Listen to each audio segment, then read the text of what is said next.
Canada's upper chamber shone a light today on human rights abuses in Tibet. Senators read aloud the biographies of a number of political prisoners held captive there for years. China continues to rule Tibet. According to Human Rights Watch, Tibetans are routinely denied basic freedoms of speech, assembly, and movement. This week, the president of the Tibetan government in exile was in Ottawa to speak with government officials about his push for regional autonomy. Is he concerned the Tibetan movement has been forgotten, and what role can Canada play in securing its freedom? I spoke with him earlier this week. Joining me now is the president of the Tibetan government in exile, Dr. Lobsang Sangay. Thank you for joining us. Now, nearly 70 years have passed since Tibet was occupied by China, and the approach is a nonviolent approach to advance the interests. How's that worked? So far, we are still alive. We are still standing on our own feet, and here I am in Ottawa, trying to create awareness about the tragedy unfolding in Tibet. Hence, there are people who are interested on the issue of Tibet, and I do visit many capitals and countries around the world as we speak. I just came from Nordic countries, Denmark, Norway, and Sweden. So there are still interests and there are still support. So you keep marching on, and with the flame of truth on your side. Now, you're an advocate of the middle way approach. Can you explain that? Middle way is middle of separation from China and repression of the Tibetan people. So what we say is, if the Chinese government stops repression of the Tibetan people, then we will not seek separation from China or independence from China. So we will be content with genuine autonomy as per Chinese laws and within China. So this is a win-win proposition. Two systems within one. Kinda, in the sense what Hong Kong has, one country, two system, but the Tibetan model is little less than that. It's as per the minorities' rights, and because Tibet autonomous region and Tibetan areas are already autonomous in name and on paper, what we say is, as per Chinese laws, if you implement those laws, we could take that as genuine autonomy, and we want to resolve this non-violently, peacefully through dialogue. Now, you are on an international tour right now, and you are briefing government leaders on your 550 approach. And just to explain that plan, it's a vision that calls for resolving the Tibet issue in 5 years, but also making sure Tibet is strong enough to sustain the fight for independence for 50, if needed. So hope for the best, prepare for the worst. Precisely, yes.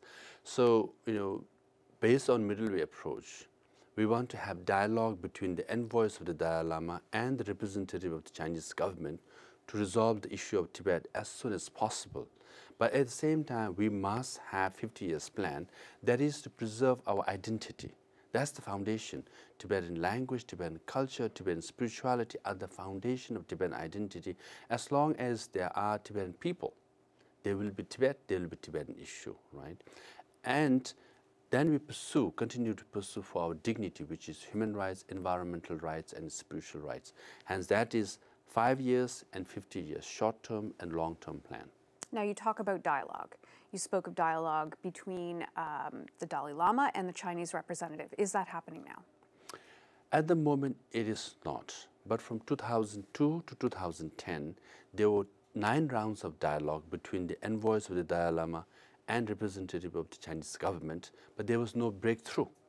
And we hope that the President Xi Jinping in the second term, which he just got re-elected, I hope the wisdom will prevail and more liberal policies towards Tibetan people will come, and dialogue will be the way to resolve the issue of Tibet. Do you feel confident that you will get that dialogue with the president? With 60 years of disappointment, confidence is not the word that comes to your mind. But as a human being, we all should remain hopeful. Now, normally, a president in his or her second term goes for legacy items, right? You want to handle big, complicated issues like President Obama tried to handle on Iran and Cuba. Right. So similarly, if Xi Jinping wants, the Tibet is a low-hanging fruit because we are non-violent, we are reasonable, and His Holiness Dalai Lama is liked and admired by people around the world. And I think, if His Holiness Dalai Lama could return to Tibet, if genuine autonomy is granted to Tibetan people, this is a win-win proposition because Chinese government and Chinese leaders, they want to enter into the international community as a responsible member. If that's what they desire, solving the issue of Tibet will give them a lot of credibility. Now, you are here meeting with the Tibet Parliamentary Association, MPs and senators who sit on that association, but what do you hope to get from Canada? You know, U.S. government supports one China policy and also support middle way approach for the Tibetan people. So when President Obama met with His Holiness Dalai Lama in 2014 and 16, both times White House has stated that they applaud and support the middle way approach. And I hope, you know, Canada is next to America, and Prime Minister Justin Trudeau could come out with the same approach and say, yes, we support and accept one China policy, but we also support and applaud middle way approach as envisioned by His Holiness Dalai Lama. How confident are you that you might get that from our Prime Minister? But since for the last 60 years it has not happened, but we are hopeful because now Canada is entering into a formal negotiation on free trade, and one must have free trade relationship with China, but should not give free pass on human rights or democracy and Tibet issue. I hope they will stand up for Canadian values, Canadian principles of supporting human rights and democracy people, and something reasonable.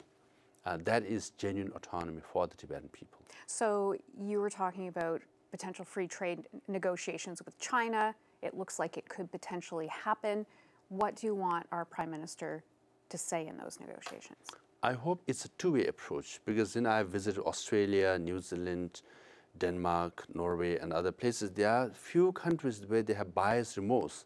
You know, they entered into free trade agreement thinking they will sell, you know, 1.3 billion some Canadian product. In the end, you land up buying so many Chinese goods, and there is trade deficit other way around, right? So you buy more stuff from them than the things you sell for them. But in the process, one should not compromise one's own principles and values, you know. So yes, one should enter into free trade agreement with China and try to make business and make profit from China. But at the same time, you should remain Canadian. That people will say, well, Canadian stood on its principles and values. So Prime Minister Justin Trudeau seemed to stand on his principles on gender equality, on a lot of things. And these are the principles he should stand up with China as well as a friend or as a competitor. Dr. Lobsang Sangay, I want to thank you for your time today. Thank you very much, Jonah. Stay with us. Power and Politics will be back after this short break.